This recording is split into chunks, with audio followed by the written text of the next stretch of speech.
menjadwalkan segala sesuatu yang prioritas, ternyata itu merupakan suatu modal besar untuk menuju kesejahteraan lahir dan batin. Tidak sedikit di antara manusia yang selalu sibuk memprioritaskan jadwal-jadwalnya, tetapi tidak berusaha untuk menjadwalkan hal-hal yang prioritas. Ada suatu pemikiran kalau orang-orang yang kesibukannya luar biasa itu katanya sukses. Padahal fakta telah membuktikan tidak semua orang sibuk itu ternyata sukses. Orang yang sibuk dengan urusan duniawinya ternyata tidak sukses dunianya. Ada juga orang yang sibuk dengan urusan agamanya ternyata juga tidak sukses agamanya. Tidak sedikit di antara kita barangkali yang memiliki kesibukan dalam beragama yang luar biasa. Ngajinya di mana-mana, baca Qur'annya juga setiap malam rajin, tahajudnya tidak pernah tertinggal. Segala aktivitas keagamaan sudah dilakukan, pokoknya sibuk, tetapi tidak sukses karena ternyata kearifannya tidak bertambah, kesabarannya tidak bertambah, kedewasaan spiritualnya juga tidak bertambah. Wallahu alam ya, apalagi kalau diukur apakah ibadahnya diterima atau tidak, itu sudah ukuran yang lebih jauh lagi. Walaupun ada ukuran yang sederhana untuk melihat ibadah kita diterima atau tidak. Di dalam kitab Al-Hikam Ibnu Atha mengatakan, kalau kamu ingin tahu sholatmu diterima atau tidak, lihat saja kelakuanmu.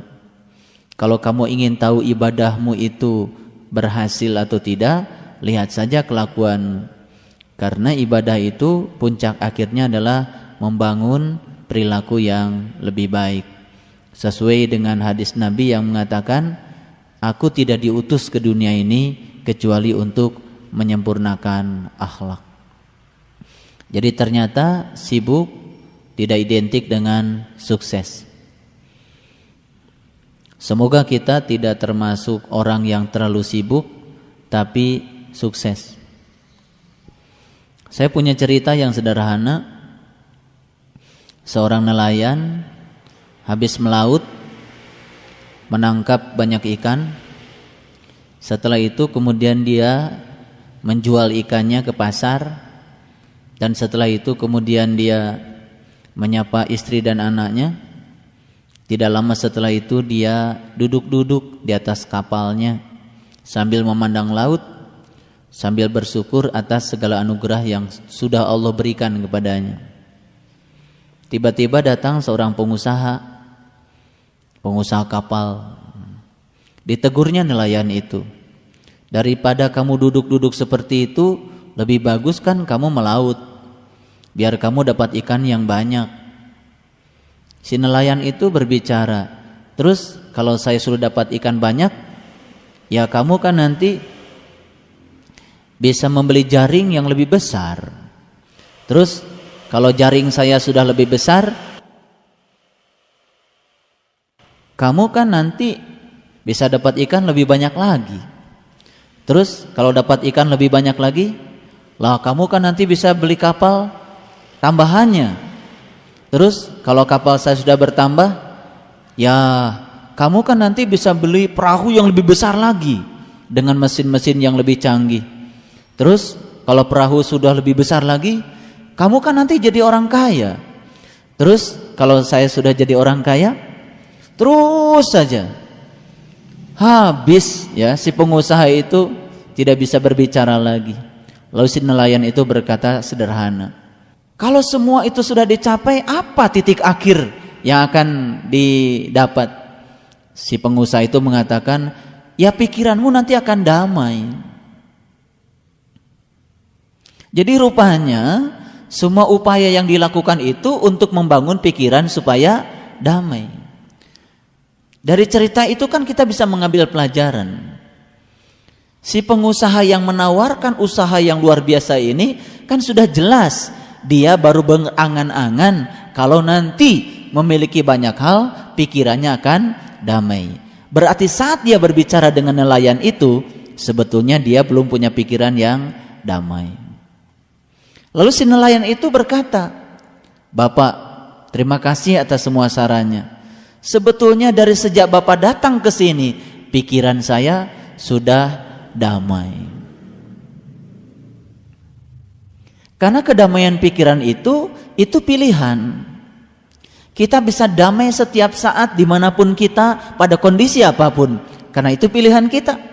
Dan tidak perlu ada syarat-syarat yang disyaratkan oleh si pengusaha itu tadi. Dan setelah itu si pengusahanya pergi dan merasa malu karena ternyata tidak dinyana si nelayan yang direndahkan itu. Ternyata dia sudah damai kapan saja, sudah damai di mana saja. Dia selalu bersyukur dengan apa yang diterima. Dia tidak menolak untuk memiliki uang banyak. Dia juga tidak menolak untuk memiliki usaha yang lebih besar. Tetapi yang paling penting, dia sedang berada pada kondisi yang damai saat itu. Bahwa suatu saat usahanya tambah besar, ya dia juga damai. Barangkali suatu saat usahanya tidak besar atau tangkapan ikannya sedikit, dia juga sudah damai. Jadi menurut saya si nelayan ini sudah benar-benar pada kondisi istirahat. Pertanyaannya bagi kita sekarang, apakah saat ini kita sudah istirahat? Apakah saat ini kita sudah damai? Atau kita masih terus mencari kegiatan yang menyibukkan kita, sementara kegiatan itu tidak berkontribusi apa-apa pada diri kita? Kalau hari ini kita sudah merasa damai pikiran kita, berarti kita sudah mendapatkan hadiah yang luar biasa dari Allah Subhanahu wa taala. Oleh karenanya, mari kita bersyukur pada Allah atas anugerah ini, bersama-sama memuji Dia dengan membaca hamdalah. Alhamdulillahi rabbil alamin. Salawat dan salam mari kita sanjungkan keharibaan baginda Rasulullah sallallahu alaihi wasallam, seraya bersalawat padanya. Allahumma salli ala sayyidina Muhammad wa ala ali sayyidina Muhammad. Bismillahirrahmanirrahim. Di awal kajian ini saya ingin mengajak kita untuk membuka Quran surat Al-Ma'arij. Surat Al-Ma'arij itu surat yang ke-70. Nomor suratnya saja sudah bagus ya. 70 itu 7 dan 0. Al-Ma'arij itu tempat naik. Al-Ma'arij, Al-Ma'arij, Al-Ma'arij. Nah, sering disebut Mi'raj dalam kesusastraan Arab. Jadi Al-Ma'arij itu tempat naik. Beruntunglah mereka yang telah menemukan tempat naiknya. Berarti kalau sudah menemukan tempat naiknya, dia akan terus bisa naik dari tempat itu. Kalau naik biasanya kemana? Ke tempat yang tinggi atau ke tempat yang rendah? Pasti ke tempat-tempat yang lebih tinggi. Makanya untuk naik ke tempat yang lebih tinggi perlu Al-Ma'arij, perlu tempat naik. Sedikit sekali di antara manusia yang tahu rahasia dari surat Al-Ma'arij. Saya tidak akan membahas keseluruhan surat Al-Ma'arij, tetapi saya ingin mengajak kita untuk fokus pada ayat 19. Semoga Allah ridho dan membukakan pikiran kita, terutama membukakan mata kolbu kita untuk melihat kebenaran di balik ayat-ayat ini. Saya akan bacakan dari awal, disilakan untuk melihatnya. Innal insana khuliqa halu'a. Sesungguhnya manusia itu memiliki sifat keluh kesah. Itu terjemahannya. Ya. Halu'a itu keluh kesah. Keluh kesah itu bahasa asingnya komplain. Mari kita canangkan oleh kita saat ini hari tanpa komplain. Jadi no complain day. Untuk apa? Dan apa manfaatnya? Saya tidak mau semua kita tiba-tiba membuat target, pokoknya mulai sekarang saya tidak akan komplain lagi. Jangan. Targetnya muluk-muluk. Jadi targetnya cukup 1 hari saja. Ya, hari ini saya tidak akan komplain. Jadi ditulis di kertas karton yang besar, no complain day. Nanti kalau sudah malam mau tidur, cabut aja. Nah subuh-subuh tempel lagi. Jadi masuk lagi no complain day hari yang kedua.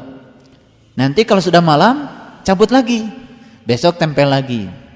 Dan itu tempel aja besar-besar di rumah kita, ya. Kenapa? Menurut saya untuk bisa mengarahkan kehidupan kita lebih produktif, kan setidak-tidaknya punya 4 hal. Yang pertama harus punya mimpi. Dan mimpi itu harus tertulis, kemudian berwujud menjadi visi. Dan visi hidup kita itu akan mengarahkan hidup kita lebih terarah. Punya visi tentu saja lebih baik daripada tidak punya visi sama sekali. Kalau visinya sudah ditetapkan, yang kedua, sadari bahwa visi tidak akan pernah jalan kalau tidak diterjebakkan ke dalam misi, dan misi tidak akan pernah jalan kalau kita tidak mau berkorban. Jadi jangan mimpi perubahan kalau tidak mau berkorban. Berkorban materi, berkorban perasaan mungkin, berkorban waktu mungkin. Kalau kita tidak sadar bahwa untuk mencapai sesuatu perlu pengorbanan, ya kita tidak akan pernah mendapatkan apa-apa. Karena untuk panen itu harus menanam. Yang ketiga, perlu juga deklarasi. Nah, salah satu deklarasi misalkan seperti tadi, pagi-pagi declare, pokoknya hari ini bebas komplain. Apapun yang terjadi hari ini tidak ada komplain. Makanya dikasih merek, hari ini adalah no complain day. Dalam rangka apa? Dalam rangka Quran surat Al-Ma'arij ayat 19. Jadi sebetulnya no complain day bisa menjadi titik awal kita untuk naik ke tempat-tempat yang tinggi. Ya. Kemudian yang pertama punya visi yang jelas, yang kedua sadar bahwa segala sesuatu perlu pengorbanan, yang ketiga deklarasikan, diucapkan, dideklarasikan. Jika perlu kalau mau deklarasi undang saya. Pak, hari ini saya mau deklarasi apa? No complain day. Saya hari ini akan bikin hari saya tanpa keluh kesah. Dasarnya apa? Quran surat Al-Ma'arij ayat 19. Diundang supaya ada saksinya. Kalau sudah punya visi yang jelas, sadar bahwa untuk mencapai visi perlu misi, dan untuk misi perlu pengorbanan, dan yang ketiga sudah deklarasi, yang terakhir yang keempat tinggal berserah diri kepada Allah. Berarti yang keempat tinggal doa saja, berserah diri, jangan memasuki wilayah-wilayah hasil. Saya mau tanya sekarang, kapan biasanya kita komplain? Biasanya kita komplain saat dimana konsep penerimaan kita sempit. Betul nggak? Jadi sebetulnya untuk mencapai no complain day, yang pertama yang harus diperluas apa? Konsep penerimaan. Kalau konsep penerimaan kita sempit, selamanya kita akan selalu komplain. Ini saya mau kasih contoh. Barangkali kita punya pengalaman. Pernah nggak kita makan di sebuah restoran dan pramusajinya atau makanan yang disajikan itu tidak memuaskan kita? Pernah? Pernah? Atau pernah nggak kita mengurusi sesuatu, apa KTP atau SIM atau STNK atau apa saja, tapi pelayannya tidak memuaskan? Pernah? Banyak ya hal yang tidak memuaskan kita. Biasanya komplain nggak kita? Komplain kan? Komplain. Nah, jadi sebenarnya komplain itu karena apa? Ada ketidakpuasan terhadap pelayanan yang di luar. Lalu kita ingin yang di luar itu sempurna seperti yang dipikirkan. Padahal sebetulnya orang lain ketika bikin kesalahan, sebetulnya dia tidak mau bikin kesalahan, tidak mau memperlambat kita, maunya serba cepat, tapi situasi tidak memungkinkan. Sekarang saya mau tanya, mana yang lebih bagus? Mencoba untuk mengubah yang di luar agar ngikuti kita, atau mencoba untuk mengubah kita? Yang paling mudah dan cepat dilakukan adalah mengubah kita. Dengan cara apa? Memaafkan. Sekarang gini, kita pernah makan di suatu restoran, ternyata pramusajinya tidak sopan, makanannya tidak enak. Keluar dari restoran itu, cerita pertama kali pada teman, jangan makan di restoran itu, pramusajinya gak sopan, makanannya gak enak. Nanti ketemu teman yang lain, cerita lagi, terus saja cerita. Saya mau tanya, apakah restoran itu rugi karena cerita itu? Mungkin rugi karena ada beberapa pelanggan jadi tidak makan di restoran itu. Tapi yang lebih rugi lagi sebetulnya orang yang tadi yang cerita kemana-mana tentang restoran itu tidak enak. Karena apa? Begitu dia lewat restoran itu kesel, marah. Begitu lewat restoran itu kesel, marah. Betul nggak? Begitu dengar kata restoran itu kesel, marah. Orang yang dia punya restorannya itu udah nggak mikirin apa-apa, pramusajinya udah baik-baik saja.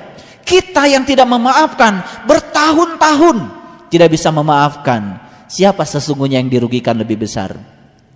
Diri sendiri. Jadi sebetulnya kita sering menganggap kalau kita komplain itu orang lain yang dirugikan. Tidak, sebetulnya yang paling banyak dirugikan adalah kita. Saya kalau bawa rombongan umroh, nih rombongan umroh, kadang-kadang suka aneh-aneh. Tidak tahu dari mana ilmunya, keyakinan itu. Pokoknya kalau umroh harus pakai kacamata hitam. Walaupun dari kampung udah keren deh pakai kacamata. Padahal saya tidak pernah menuliskan harus pakai kacamata. Tapi mungkin ada pelajaran dari siapa, itu keyakinan yang sudah membelenggu ke Mekah harus pakai kacamata. Walaupun sejuk di sana tetap pakai kacamata. Ini waktu perjalanan dari Madinah menuju Mekah, itu biasanya berangkat dari Madinah jam 1 siang. Ya kalau di situ sih saya bisa mengerti pakai kacamata. Pakai kacamata semua. Udah naik bis. Biasanya kan di tengah perjalanan, itu biasanya maghrib itu di tengah perjalanan, Isya di tengah perjalanan. Begitu saya lihat di bis semuanya gak dibuka kacamatanya. Ya, biar sejuk katanya. Begitu nyampe di Masjidil Haram, teriak-teriak sama saya. Bapak, kenapa ini lampunya gelap?